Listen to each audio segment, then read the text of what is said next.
Good morning, Hate Nation, folks, cats, and everything in between and beyond. My name is Roy, the host of My Happiness, my worthless half a penny.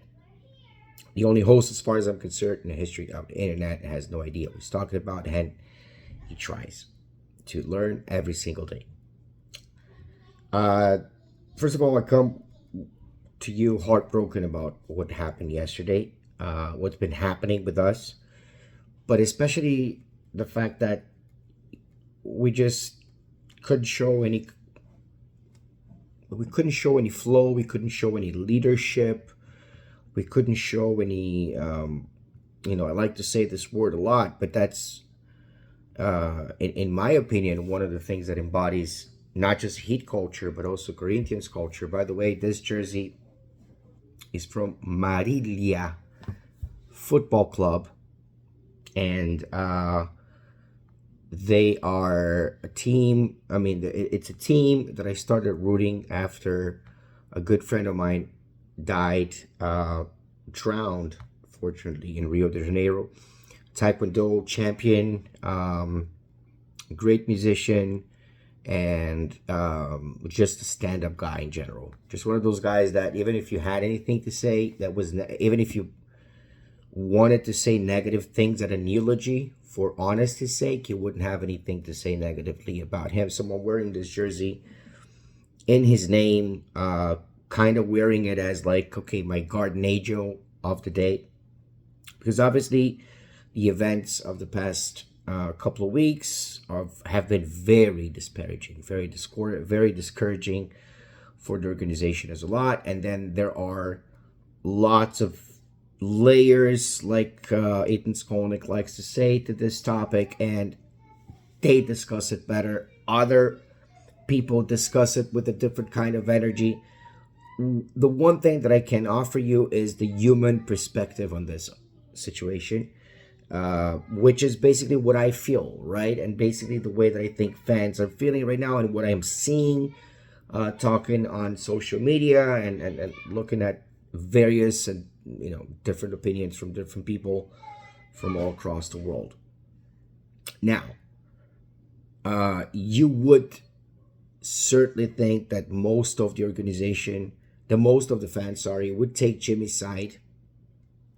Would take Miami's side over the front office because of that last interview. But the truth is that most of the fans haven't watched that interview. They didn't see what Butler said. They read bits and snippets, because the truth is that this is the era that people don't want to get the entire article right out there. And so I don't think that they understand the dimensions of how much Jimmy spoke ill of the people that were with him on court. Other reports came from Jimmy Butler's agent himself, showing how much stand up this organization has been for him, with obvious fumbles and obvious mistakes. Jorge Sedano said something that I liked a lot in the Miami, in the 5 Reasons Sports podcast, which says that they should have given Jimmy Butler the extension last off season, and if they didn't, and they weren't prepared to doing that, they should have not expected anything other than trying to trade him as amicably as possible. But the truth is that Pat Riley, and I say Pat Riley because he's the face, but I also think that he's also the brains of that part of the front office. I do think that Pat Riley thought that he could extract strawberries from an orange tree, meaning expecting Butler to be different. Now, you can grow, you can mature, which I think Butler has clearly done.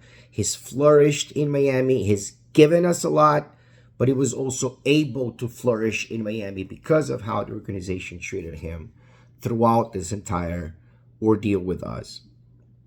And so to see everything end the way that he did is obviously very discouraging, I think, for even the players in the organization, thinking, okay, so when it comes our turn to get the help that we need, are we going to get the help that we need or not? But I don't even think that that's the case. I really do think that a lot of things that the fans, that we didn't know a lot of things, not just about Jimmy Butler's personal life, but about the fact that According to the veterans, that's not allowed. What Jimmy Butler constantly did throughout the last 5.5 seasons with us. 5.5, 6.5.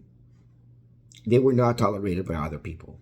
And then, again, I don't want to just kind of summarize what Five Reasons Sports say, but they do give me a lot of food for thought. When I don't watch them, I just come out of here and I say what I think. When I watch them and I watch other people, I can actually come, okay, this is what people are saying. This is what the perspective is from the front office. This is what the perspective is from the people that understand and have the connections the most. So I have to say, I don't want to just repeat what they say, but at the same time, I have to admit that if they are saying, there are more things that are coming out, there are going to come out, especially with the grievance filing from the NBA, CJ McCollum and Chris Paul. The grievance is coming because of the suspension. And I can bet you, it's going to be like 1 day suspension because of this hairdo, 1 day suspension because of their hairdo, 1 day suspension because. But yeah, it seems like Jimmy Butler came into the season not wanting to do what Tyler Hero is willing to do and did with us. But yesterday showed us something that I don't know that we can judge. And that's why I didn't do a pregame for it. Well, I didn't do a pregame for it because it was pretty busy. But if I wanted to just give you 5 minutes, I'll tell you this. There wasn't nothing to the only thing to be excited is to understand that this is the kickoff of a new era. This is the kickoff of, for now, but the Bam and Hero era.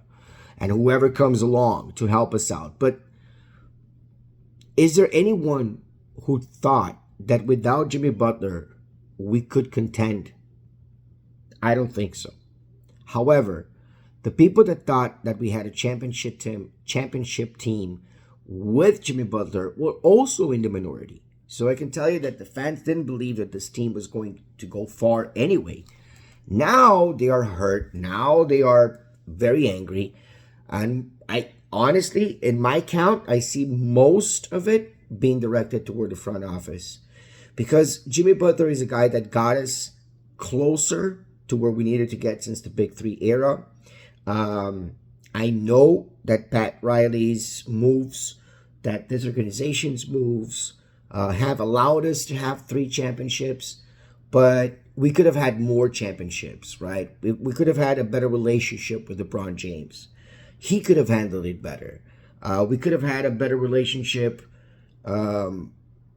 with Jimmy Butler in the sense that they understood that his goal was to get that extension, right? So I have to go back to Jorge Lozano saying, yeah, they fumbled several times, but they fumbled there. Now, one of the things that they said was also that Jimmy Butler was a lot to deal with. When Jimmy Butler came into the locker room got quieter, they're looser, they're more free to be themselves when Jimmy Butler is not there, which is kind of normal and cliche when it comes to big personalities. And then Jimmy Butler asked for Kyle Lowry. The Miami Heat outbid all the other teams. Again, I'm just using their words from Five Reasons Sports. And then when Kyle Lowry came into the locker room, things got worse, reportedly. Again, reportedly. A lot of things are going to come out. Some of those things are true. Some of those things are not true. With the things that are going fast the way they are, probably within 5 to 10 years at worst, we're going to have a documentary documenting what really happened there. But we know that every other player has made amends with the Miami Heat one way or another. And I just don't see Jimmy Butler being that guy anymore. I thought he could be that guy, but he's showing, like, the fact that he quit. The same things that happened this season because of the lack of extension could have happened with him being engaged with the team. He would have driven his value up. He would have not caused drama, entice teams to take him and go to a contending team in which it doesn't have to be the first option, in which he can focus on his defensive abilities and defensive skills, in which he could focus on scoring when he can't score and help the team when he can help the team, and get a ring. And get a ring with that organization. But no, he chose to it shows war. And then Pat Riley, who is known to be the kind of guy that would do this, shows war as well by suspending Jimmy. Like, literally, the truth is that I do think that was probably the best thing to do. But at the same time, suspending him without pay raises a lot of questions. But yeah, it shows that, look, we tolerated you this far. We agreed with everything you gave us because you gave us a lot. But then last season, you gave us nothing. And when you did give us, you got injured. He had a conversation that was private and was filmed and was leaked, in which he boasted off something that I can't for the life of me understand. And I'm trying, and I see your reasons. Oh, it's Pat Riley's game. He shouldn't say anything if he's not playing. I understand that. I do. It's not that I don't understand your points of views in terms of where you're coming from. I can basically pretend that I understand the world like that exists and say, yeah, he should have kept quiet. I myself thought he should have kept quiet. But not because he should have kept quiet, because of the optics of the entire thing, right? In show business and anything of the sorts, and in politics and in real life, reality is perception. And if that perception just didn't bode well for us, didn't end for us, we could swallow that pill because we were eliminated in the first round by the Celtics, right? With Tyler Hero showing, as it did last night, as Bam did last night, that they couldn't lead this team, and they need somebody to be a leader. So for anyone out there saying that Jimmy Butler wasn't a leader,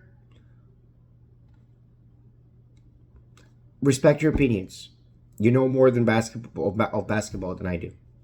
I couldn't see that, and I think a lot of people couldn't see that, and I think a lot of professionals couldn't see that. We understood when he checked out, but not before that.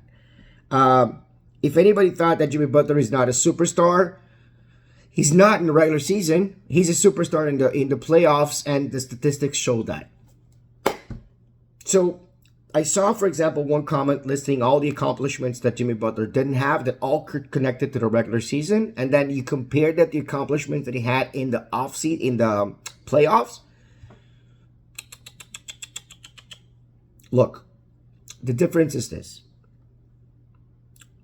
Jimmy Butler quit on us. We didn't quit on him, right? We are not, let's say, Minnesota, that we're saying good riddance, right? We're not the Chicago Bulls or Philadelphia 76ers, in which, okay, Philadelphia 76ers to a lesser extent, because it just basically was angry that Tobias Harris was making more money than him. He's not wrong, by the way. He's obviously leaps better than Tobias Harris. I'm sorry, Tobias Harris, you're great, but Jimmy Butler is way, way better, especially when it comes to playoff Jimmy, which is a real thing. But at the end of the day, I don't know that Philly wanted him out. I know that Miami Heat did not want him out until it became impossible to work with the situation. And so yesterday, a lot of people were feeling like, oh, Jimmy Butler is laughing now. First of all, I don't know that he cares. Second of all, if he has any shred of self-respect and humanity, which I think he does, he's not going to be happy because of the other team's failure. The other team didn't quit on him. He may argue that happened, but I don't know if he believes that. And if he does, again, right, I cite mental health issues, and people think it's a taboo because obviously people think that. But they don't understand that the guy was grieving. His family is not necessarily in Miami, from what I understand. They're back in LA. His kids are going back to school on Monday. He doesn't want to be with the team anymore. He's not happy with the team anymore. For whatever reason it is that he's not happy with the team. His ego got hurt and he couldn't be amended. All of those things, I'm not validating them because, again, right, I can't do what he did. None of us can. 90% of the Heat fans can't just say, I don't want to work here anymore. And then Jimmy Butler is saying, oh yeah, but I'm special. And bro, that's the problem with the world. You take a ball and you put it in a basket. You take little blocks with numbers and you combine them together. You're not special. No. Look, you're special for your mama. You're a good guy. I probably bet you're special for your family. You're special for your friends. You're special for every time you gave us something that the fans thought was ethereal, meaning this is the circus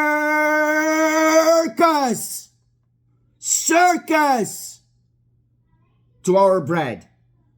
The bread is when I go to work every single day to kill myself and you are there sipping on your champagne. Go fuck yourself, man. That's the reality of the situation. Of course we're angry at you. You fucking quit on us. You quit on us. You quit on us because of your whatever. You're grieving? 100%, I understand you. You know what happens when my mom dies? Probably this year. I'm gonna have to work in 2 weeks. Go fuck yourself. Go fuck yourself. I'm fighting to pay rent and you want more money after you have all this business going on. Go fuck yourself. Go fuck yourself. You're throwing a SPO under the bus. You're throwing your teammates under the bus. Everybody that's got your back, go fuck yourself. Go fuck yourself. I'm done. Jimmy Butler doesn't exist. Whatever the fuck he does in his life, let him do it. Awesome. Yay, Jimmy. You got it. Okay? We're going to figure this shit out. But we don't need this bullshit drama. Nobody's going to pretend that he weren't important to us. This is a kid's game. People make a lot of money on imaginary bullshit that gives us a circus and nothing else. Circus, you are a glorified, overpaid clown. Just like all of these other bums in the NBA and show business. People that carry the fucking garbage that you eat should be paid what you are paid. So go fuck yourself and get the fuck out of Miami as quickly as possible.